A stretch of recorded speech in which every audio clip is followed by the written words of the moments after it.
लोकतंत्र लोकतांत्रिक व्यवस्था को कमजोर करने वाली, लोकतंत्र को अपने अनुसार चलाने वाली भारतीय जनता पार्टी जिस तरह से देश में महंगाई बढ़ रही है, देश में भ्रष्टाचार को शिष्टाचार और सदाचार का रूप दिया जा रहा है, देश में ऐसा लग रहा है कि सरकार नाम की कोई चीज़ नहीं है। उससे ध्यान भटकाने के लिए, उससे ध्यान हटाने के लिए भारतीय जनता पार्टी नए कवायद में लग गई है। भारतीय जनता पार्टी को 10 वर्षों की सत्ता में जिस तरह से संविधान और संवैधानिक व्यवस्था को कमजोर किया, जिस तरह से लोकतंत्र और लोकतांत्रिक व्यवस्था को कमजोर किया, जिस तरह से अपने मन मुताबिक संविधान को चलाने का कार्य किया, वह स्पष्ट रूप से दिखा। और अघोषित आपातकाल की स्थिति बना करके कहीं ना कहीं आम जनों को परेशानियों में, कठिनाइयों में डालने वाली भारतीय जनता पार्टी महंगाई पर ध्यान नहीं दे रही है, भ्रष्टाचार को शिष्टाचार और सदाचार का रूप दे दिया, उस पर ध्यान नहीं दे रही है। लोकतंत्र और लोकतांत्रिक व्यवस्था को कमजोर करने के लिए विपक्षी दलों को एजेंसियों के माध्यम से टारगेट कर रही है और अपने लोगों को बचाने के लिए उन्हीं एजेंसियों के माध्यम से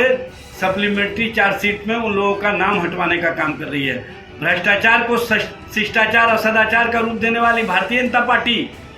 25 जून 1975 की याद में संविधान हत्या दिवस मनाने की बात कर रही है। वो भाजपा जिसने संविधान और संवैधानिक व्यवस्था का कभी भी ख्याल नहीं रखा, वो भाजपा जिसने लोकतंत्र और लोकतांत्रिक व्यवस्था को कमजोर करने के लिए कौन कौन से कृत्य किए हैं, ये बताने की आवश्यकता नहीं है। भारतीय जनता पार्टी आम जनों को जिस तरह से कठिनाई और परेशानियों में डाल करके, जिस तरह से उनके साथ अत्याचार हो रहे हैं, जिस तरह से महिला खिलाड़ियों के साथ अत्याचार यौनाचार की घटनाएं हुई, उस पर चुप्पी साध करके कहीं ना कहीं भारतीय जनता पार्टी पूरे संवैधानिक व्यवस्था और पूरे लोकतांत्रिक व्यवस्था को अपने अनुसार चलाने के प्रति जो 10 वर्षों तक कार्य किया है, वो कार्य दिखता है। ये बताने की आवश्यकता नहीं है।